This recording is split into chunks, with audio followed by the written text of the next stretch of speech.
আর প্রত্যেকটা মাকে বলবো, বছরে 24টা একাদশী হয়, 24টা। কোনো কোনো সময়ে যদি লিপিয়ার আসে সেই সময় একটা একাদশী বেড়ে যায়, কিন্তু প্রত্যেকটা মাকে বলবো 24টা একাদশী করতে না পারো করো না, অন্তত 4টে একাদশী করো, 4টে। সেটা কি একটু বলে যাই মা, সামনে একাদশী আসছে। এই একাদশীটার নাম হচ্ছে ভীম বা ভৈম একাদশী। এই একাদশীটা তোমরা মন দিক সহকারে করবে। কেন না, একাদশীটা পড়ছে হচ্ছে ইংরাজির 28 তারিখ। এই যে সামনের 28 তারিখ আসছে, এই সামনের 28 তারিখে, জানুয়ারির 28 তারিখে 4:35 পড়ছে, 29 তারিখে 1:55 ছেড়ে যাচ্ছে। এই ভৈম একাদশীটা করতে হয়। কেন না, শাস্ত্রে বলছে শয়ন উত্থান পাশ মোরা, তার পিছে ভীম ছোড়া, অমাবস্যা কুহক রাতি, দুটি ছেলের জন্মতিথি, খেপার 14 খেপির 8, এই নিয়ে সংসারে দূরে যায় কালকাট, যদি না করবি এই সব তিথি, বছরে 2-1 ভোগের গোড়ায় ডুব দিবি। এর মানে কি? এর মানে কি গো মা?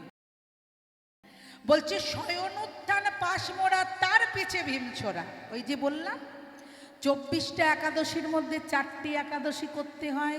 একটা শয়ন একাদশী, উত্থান একাদশী, পার্শ্ব একাদশী আর ভৈম একাদশী, এই 4টি একাদশী। আর কি? অমাবস্যা কুহক রাতি, দুটি ছেলের জন্মতিথি। যদি আমরা সনাতনী হই তাহলে দুটো ছেলের জন্মতিথি আমাদের পালন করতে হয়। বলো মা কোনটা জানো? দুটি ছেলের জন্মতিথি বলো। দুটি ছেলে, প্রথমবার মা একটা বলেছিলে, কি বলেছিলে? শ্রীকৃষ্ণের জন্মাষ্টমী একটা, আর একটা ছেলেকে রঘুপতি রাঘব রাজা রাম, পতিত পাবন সিয়া রাম। তাহলে রামনবমী আর জন্মাষ্টমী, তাহলে 4টে একাদশী, রামনবমী আর জন্মাষ্টমী করতেই হবে। আর কি বলছে? খেপার 14, খেপাকে দেবাদিদেব মহাদেব শিব চতুর্দশী, আর খেপির 8। খেপার খেপিকে দুর্গাপুজোর সময় আমরা কোন দিনটা বেশি ভাইটাল? অষ্টমীর দিন, তাহলে দুর্গাষ্টমী। তাহলে খেপার 14, খেপির 8, সংসারে দূরে যায় কালকাট, যদি না করবে এসব তিথি। যদি এসব তিথি করতে না পারো, ভাগবত পুরাণ বলছে তাতেও কোনো দোষ নাই, বছরে 2-1 ভোগের গোড়ায় ডুব দেবে। সেটাকে ভগীরথ কাকে এনেছিল? কবে এনেছিল? অক্ষয় তৃতীয়ার দিন। দিলীপ রাজার পুত্র ভগীরথ অক্ষয় তৃতীয়ার দিন পিতৃমাতৃকুলকে উদ্ধার করবার জন্য শিব আরাধনায় মগ্ন হয়ে ব্রহ্মার আশীর্বাদ প্রাপ্ত হয়ে তিনি এনেছিলেন স্বর্গলোক থেকে মর্তে এই গঙ্গাকে। তাহলে 4টে তোমাকে একাদশী করতে হবে, জন্মাষ্টমী করতে হবে, রামনবমী করতে হবে, দুর্গাষ্টমী করতে হবে, শিব চতুর্দশী করতে হবে, আর যদি না পারো বছরে 1-2 গঙ্গা জলে স্নান করতে হবে। এইবার মা, এই যে একাদশী, এই একাদশী পুরুষ না নারী? একাদশী নারী। কি করে সৃষ্টি হলো না, ভগবান শ্রীহরি বিষ্ণু অনন্ত শয্যায় সজ্জিত নারায়ণ মূঢ় নামক একটি দৈত্যকে কিছুতেই নিধন করতে পারছিলেন না ছলচাতুরিতে। তা সেই মুহূর্তে ভগবান ঘুমন্ত অবস্থায় তার 11 ইন্দ্রিয়কে যখন জাগ্রত করলেন, সেই সময় সেখান থেকে এক মহাশক্তি, মহাবিদ্যা শক্তির আগমন ঘটল।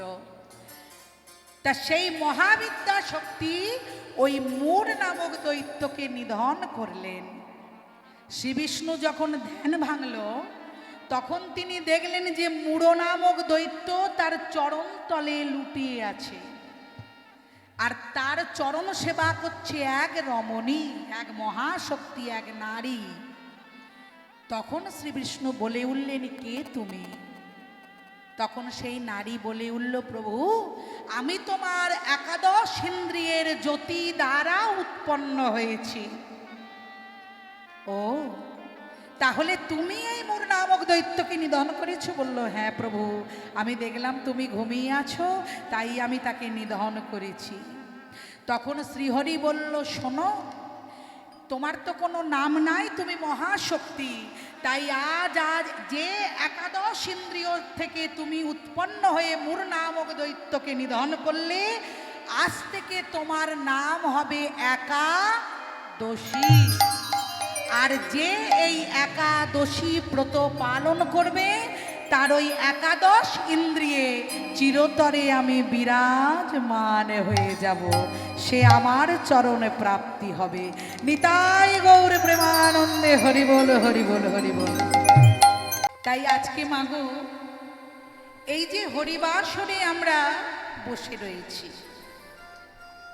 বাবা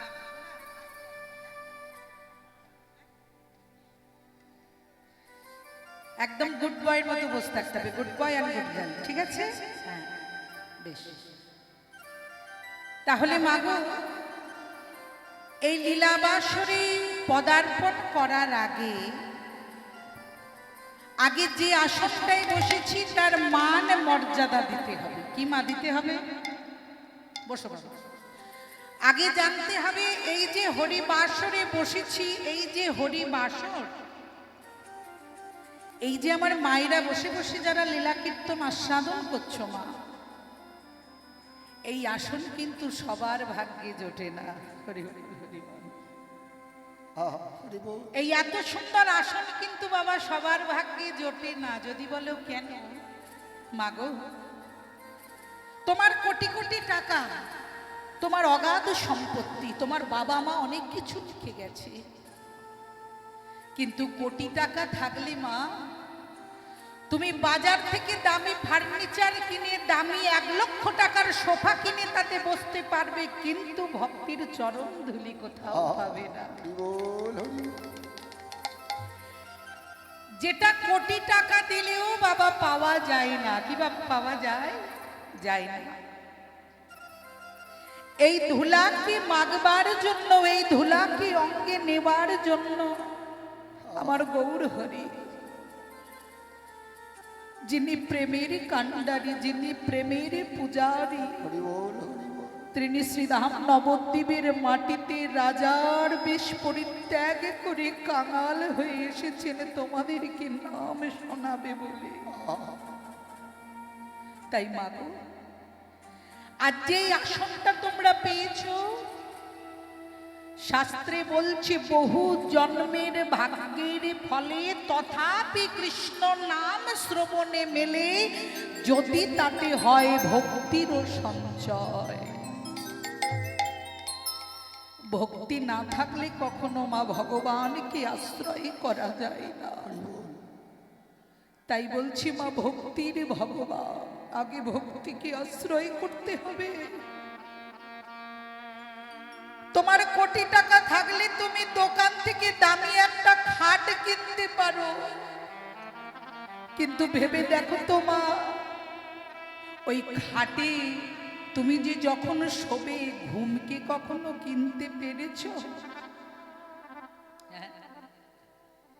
কোটি টাকায় তুমি শয্যা কিনতে পারো, কিন্তু তুমি ঘুমকে কিনতে পারোনি। বাজার থেকে কোটি টাকা খরচা করলে তুমি নামি দামি অনেক জিনিস পাবে, কিন্তু সুখ কিনতে পাবে না।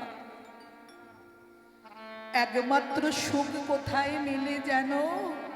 এই কৃষ্ণ নামে আর এই হরি নামে। এই হরি নামে, এই কৃষ্ণ নামে যদি তোমরা একবার মনে প্রাণ দিয়ে দাও, দেখবে মা, এই মাটিটা তখন আর মাটি থাকবে না মা, এই মাটিটা তখন খাঁটি হয়ে যাবে কৃষ্ণ নামের সুরায়। তাই আজ যে আসনটা গ্রহণ করেছো মা, এই আসনটা কার জানো? এই আসনটা হচ্ছে রাজা পরীক্ষিতের আসন। এই পরীক্ষিত কে না? পরীক্ষিত হচ্ছে অর্জুনের নাতি। এই রাজা পরীক্ষিত যিনি কলিকে আনয়ন করেছিলেন। এই রাজা পরীক্ষিত ওই রাজ সিংহাসন ত্যাগ করে 7টা দিন বসে বসে আমার ওই হরি কথাকে আশ্রয় করেছিল। এই হরি কথা শ্রবণ করলে মা জীবে অনায়াসে প্রেমে ভক্তি জন্মায়। যখন জানতে পারলেন রাজা পরীক্ষিত যে সমীগ মুনির পুত্র সিংহের অভিশাপে আমার 7 দিনে মৃত্যু হবে, রাজা পরীক্ষিত ছুটে গিয়ে শ্রীপাদ শুকদেব গোস্বামীর চরণটি জড়িয়ে ধরলেন। চরণটি জড়িয়ে ধরে বললেন, গুরুদেব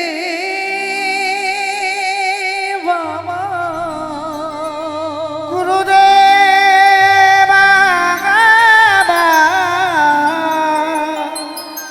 ওগো কৃপা করো, কৃপা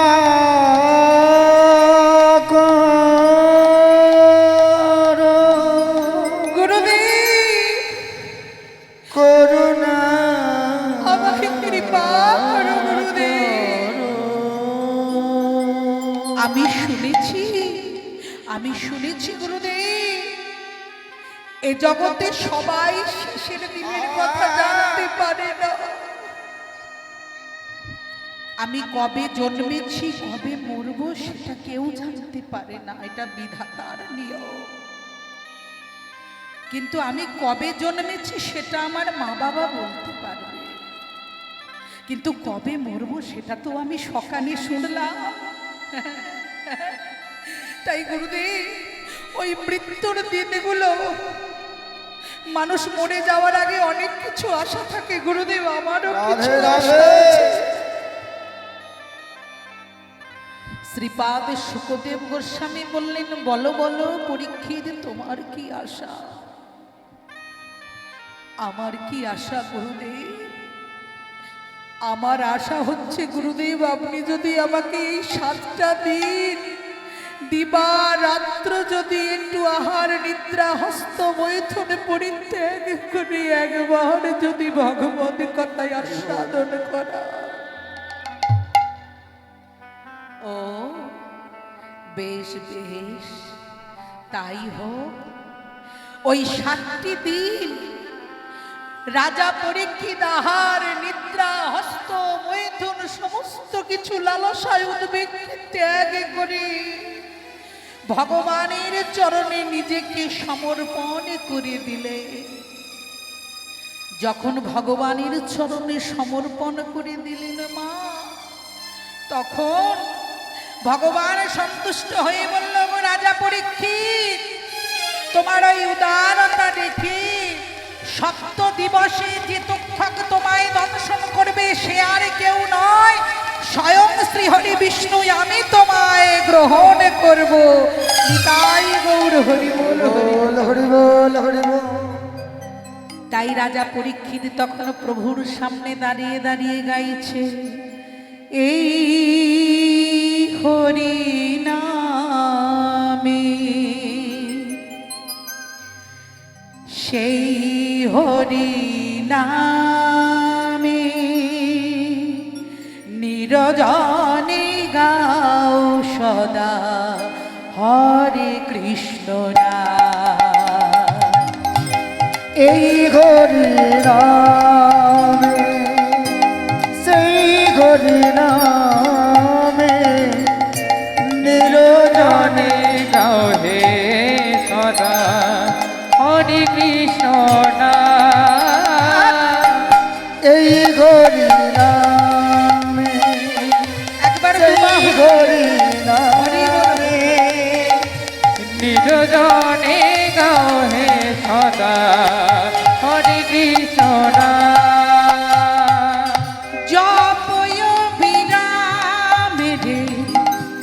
লহয় বিরা বদন ভরে গাওরে সদা হরে কৃষ্ণ জপয় বীরা সদা বীরা বদন ভরে গৌরী তোমরা হরে কৃষ্ণ জপয় বিনা লহয় বিনা বদন ভরে গাওরে সদা হরে কৃষ্ণ জপয় বীরা লহয় বীরা বদন ভরে গৌরী সদা হরে কৃষ্ণ নিরজনি গৌরে হরি নাম হরি নাম নিরজনি জপয় বীরা হরি নাম নিরজনি জপ বীরা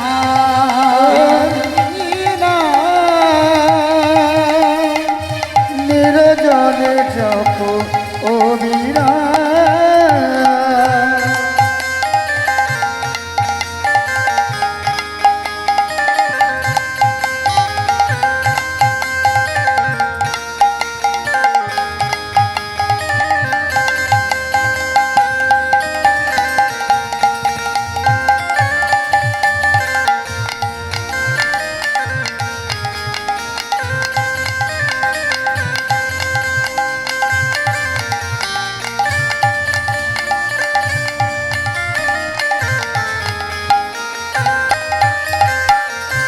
বীজের মধ্যে বৃক্ষ থাকে চোখে না যাই দেখা নামের মধ্যে তুমি আছো হৃদয় পটিয়া বিচের মাঝের মধ্যে গে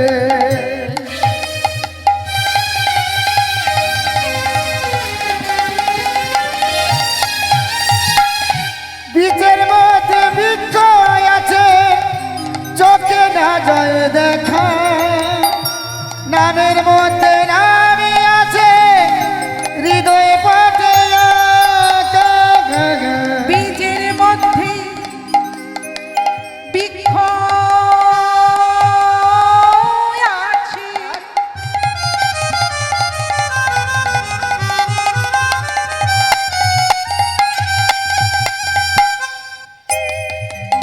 চোখে না যায় দেখা নামের মধ্যে তুমি আছো হৃদয় পটে আঁকা বীজের মধ্যে বৃক্ষ আছে চোখে না যায় দেখা নামের মধ্যে নামি আছে হৃদয় পথে আঁকা গাউরে মধুর নাম হরে কৃষ্ণ নাম হরে কৃষ্ণ নাম জপ হরে কৃষ্ণ নাম গাউরে অভিরাম হরে কৃষ্ণ নাম হরে কৃষ্ণ নাম জপ হরে কৃষ্ণ নাম এই হরি নাম সেই হরি নাম নিরজনে জপয় বিরাম ওরে মন নিরজনে জপ ও বিরাম ওরে মন নিরজনে নিরজনে নিরজনে জপ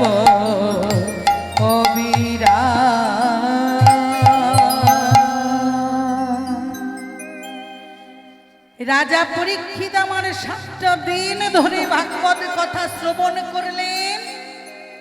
সেই ভাগবত কথা শ্রবণ করে দেখুন আজ প্রত্যেকটি হরিবাসরে আমার রাজা পরীক্ষিতের কথা আমরা সবাই বলি। তাই মায়েদেরকে বলবো, মাগো ভক্ত যদি হতে হয় তাহলে এই রকম ভক্ত হও, সেই ভক্তের মান যেন আমার ভগবান নিজে এসে রাখে।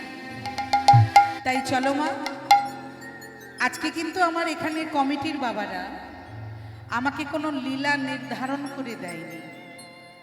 তাই মায়েদেরকে বলবো, আপনারা তো যারা এখানে বসে রয়েছেন কিছু লীলা বলবেন, যদি আমার জানা থাকে আমি গাইব, আর যদি না থাকে তাহলে আমি আমার মনের মতো গাইব।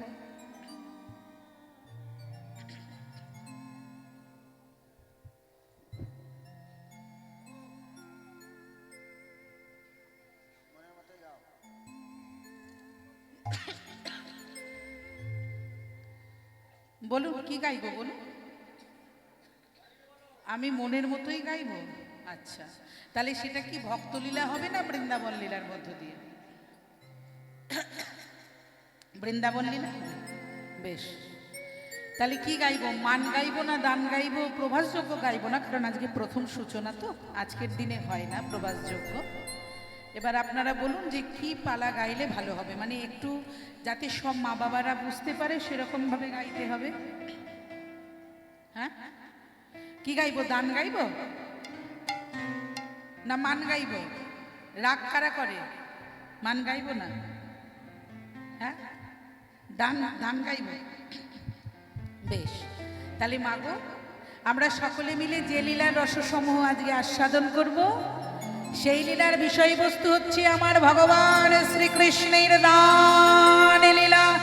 একবার প্রেম সে ধ্বনি দিয়ে নিতাই গৌর হরি বল, হরি বল, হরি বল, হরি বল, হরি বল। তো চলো মা, সর্বপ্রথমে একটু গৌরচন্দ্রিকার রস আস্বাদন করি, একটু গৌর হরিকে স্মরণ করি, তারপরে আমরা যাব মধুময় বৃন্দাবনে। একটু ছোট করে গৌর লীলা আস্বাদন করি।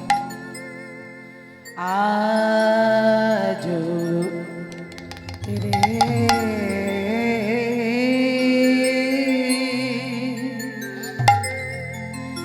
ওরে আজুরে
ওরা মারে যাই রে ভারে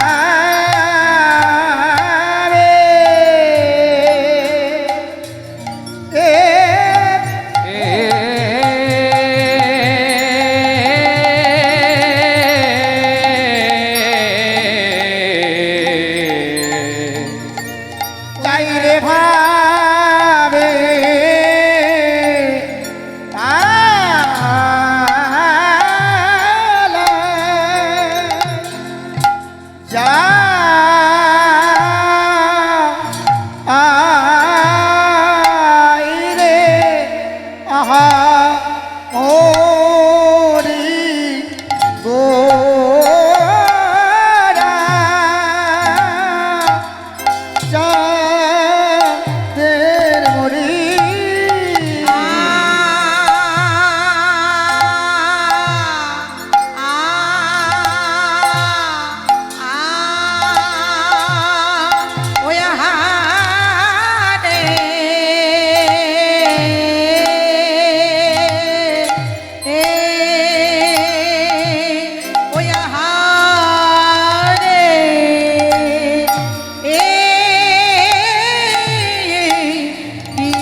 ও মদিরা একবার ওই আমরে ওই আজো করি রে আজুরে গো মডিয়া আহা মডিরে আহা মডিরে আজুরে গৌরাঙ্গ আগা বনি রে আজুরে গৌরাঙ্গ মডিয়া আহা মডিরে আহা মডিরে আজুরে গৌরাঙ্গ আগা বনি রে আজুরে গৌরাঙ্গ মরিয়া বডি রে বডি রে আজুরে গৌরাঙ্গ ও ও মনে তাই আজ ভাবটি কেমন নাই আজরে শ্রী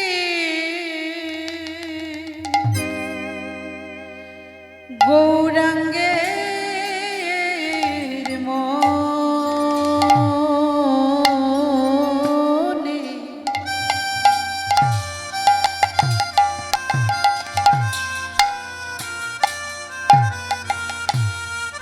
আমার কি ভাব কে বাবা কে বাবা উঠিল আজরে গোরা মনে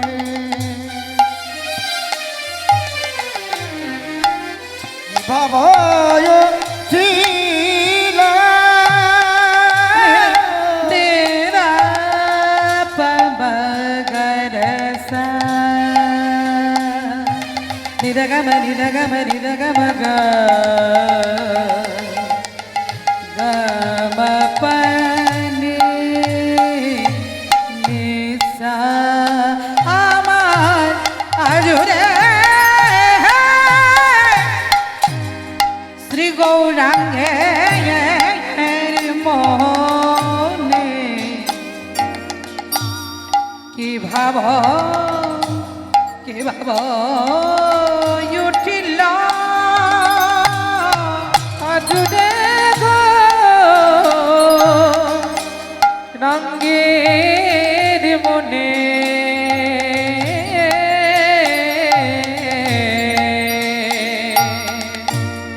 কি ভাবয়ু ঠিক আমার নদিয়া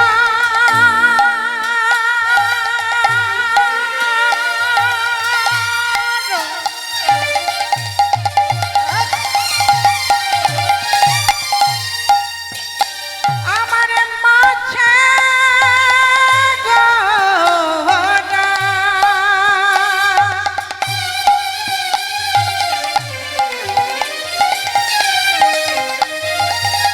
আমার নদিয়ার মাঝে গোরা গোরা গোরা গোরা গোরা দান শির যে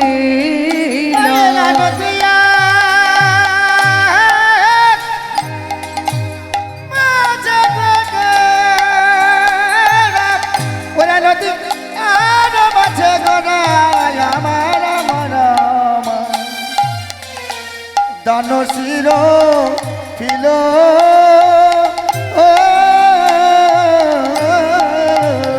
গোরা দান শির জিল রে রে দান শির জিল রে ওরা গানে শির দিল রে শ্রী গৌরাঙ্গ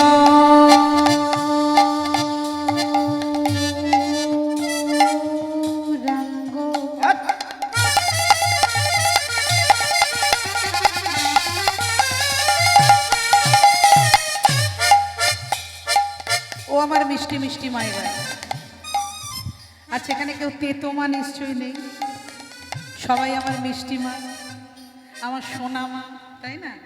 হ্যাঁ, তো মায়েরা একবার একটু ছোট করে উলুধ্বনি হবে, একটু তালে তালে একবার হোক, দেখি কেমন পারো দেখি, একবার একটু উলুধ্বনি। আস্তে আস্তে আস্তে, বাহ বাহ বাহ। এরকম চার্জ রাখতে হবে, ঠিক আছে? সব রকম গানই হবে, ঠিক আছে?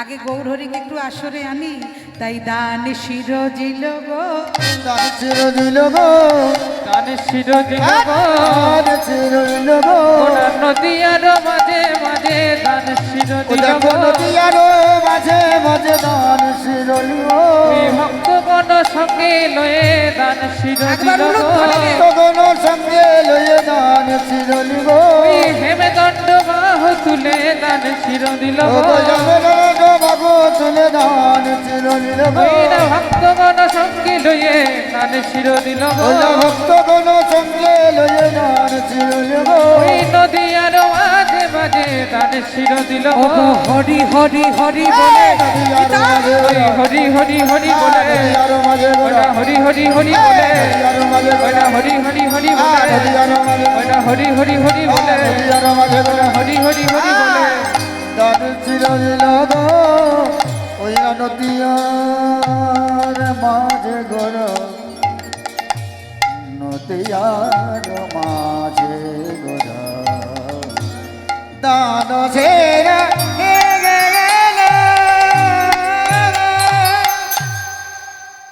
তাহলে পদকর্তা প্রথম পদ দিয়ে কি বলছে মা? আজুরে গৌরাঙ্গের মনে কি ভাবই উঠিল,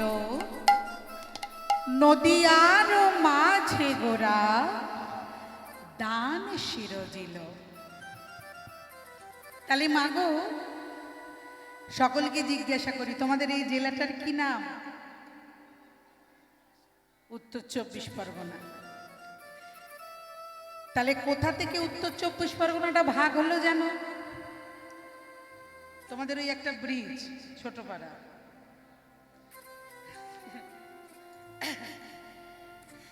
আসার সময় ওই দত্তপুলিয়া ব্রিজটা যেই পার হলাম, তখনই দেখলাম উত্তর 24 পরগনা।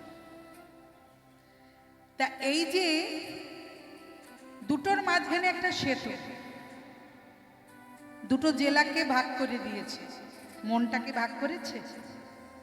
হ্যাঁ, ভাগ করেনি।